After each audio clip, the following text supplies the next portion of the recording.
La contabilidad tiene una historia que va aparejada a la de la civilización misma. En el Neolítico, las unidades sociales se hacen sedentarias. Comienza la domesticación y cría de ganado y el concepto de propiedad privada. Aparece el trueque y la unidad de valor. Todo esto lleva a la necesidad de la conservación de la información, puesto que la memoria humana es muy limitada. De entre las primeras civilizaciones destaca en torno al año 3500 a.C. el pueblo mesopotámico. Utilizaron tablillas de arcilla en donde plasmaban la información a través de la escritura cuneiforme.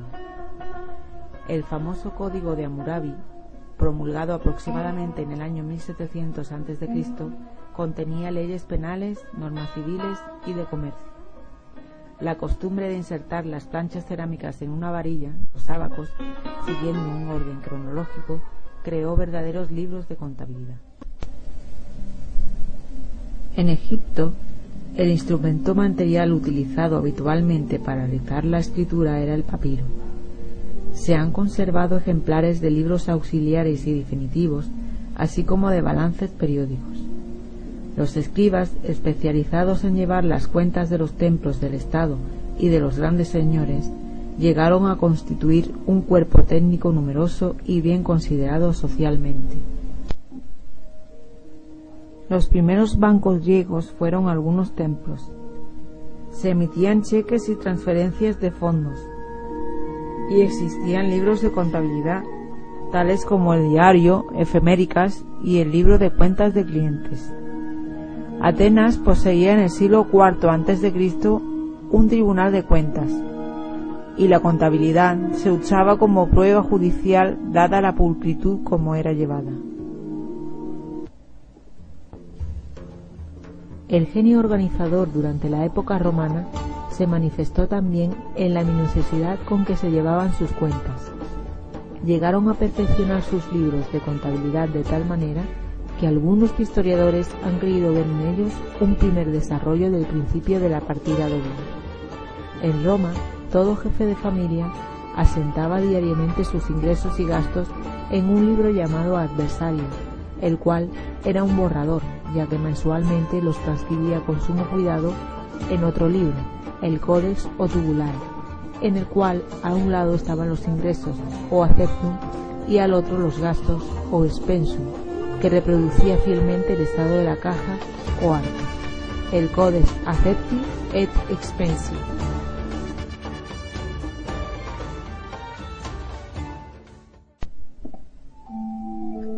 Tras la caída del Imperio Romano, las prácticas contables antiguas casi desaparecieron, volviéndose una actividad exclusiva del señor feudal. Pero la técnica contable reapareció nuevamente en Europa con el resurgimiento del comercio, especialmente el del mundo árabe, y con las grandes órdenes militares, las cruzadas, que desarrollaron sistemas de contabilidad perfeccionados.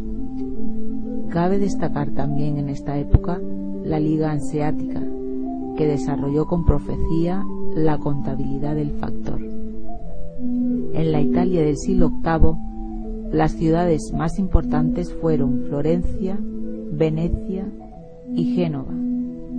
En ellas, la contabilidad era una actividad usual y necesaria, tanto que en Venecia se conoció una casta dedicada a tal práctica en forma profesional y constante. Llega el siglo XV y con él el Renacimiento.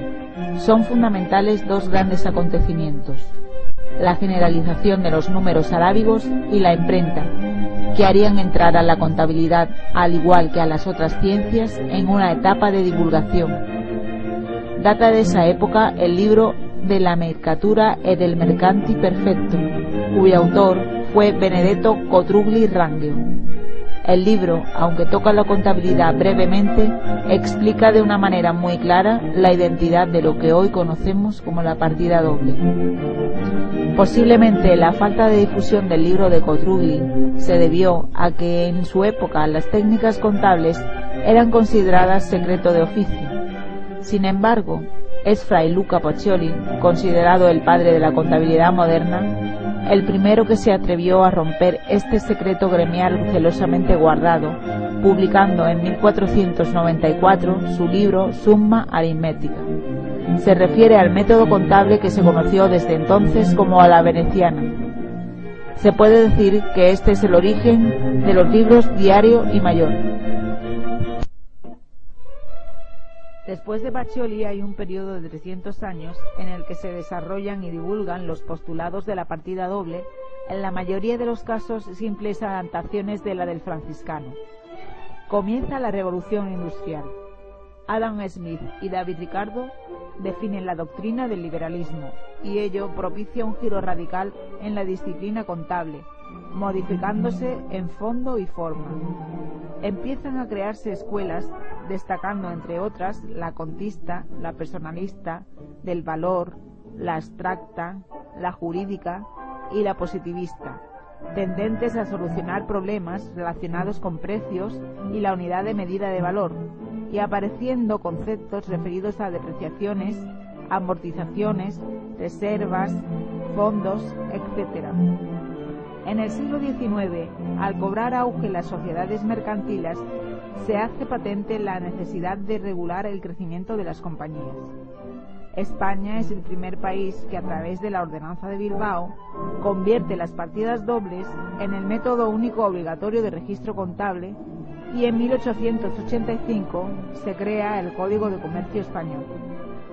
Las crecientes atribuciones estatales enmarcan cada vez más los requisitos jurídico-contables, teniendo que convertir su concepto como herramienta financiera para así cumplir con las obligaciones tributarias. A comienzos del siglo XX, el colapso financiero de 1929 descubre la carencia de una doctrina contable que regule la profesión.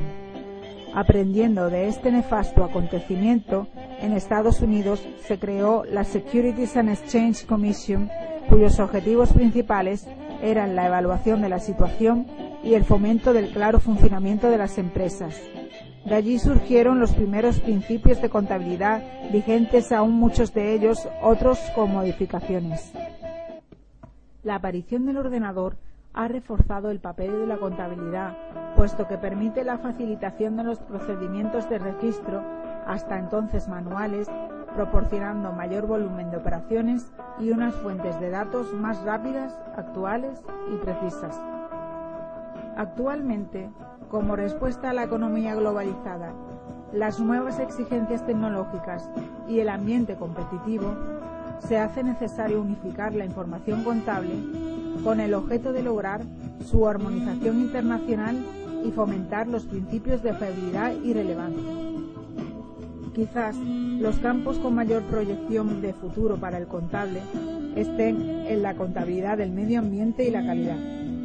A corto plazo nos espera un proceso de adaptaciones a este nuevo marco conceptual que probablemente venga también influido por la crisis mundial de nuestros días. En cualquier caso, la experiencia histórica nos ha demostrado que la contabilidad evolucionará a la par que la humanidad y se adaptará a las nuevas necesidades que vayan surgiendo, pero esta herramienta imprescindible y necesaria está tan arraigada en todas nuestras organizaciones que jamás desaparecerá.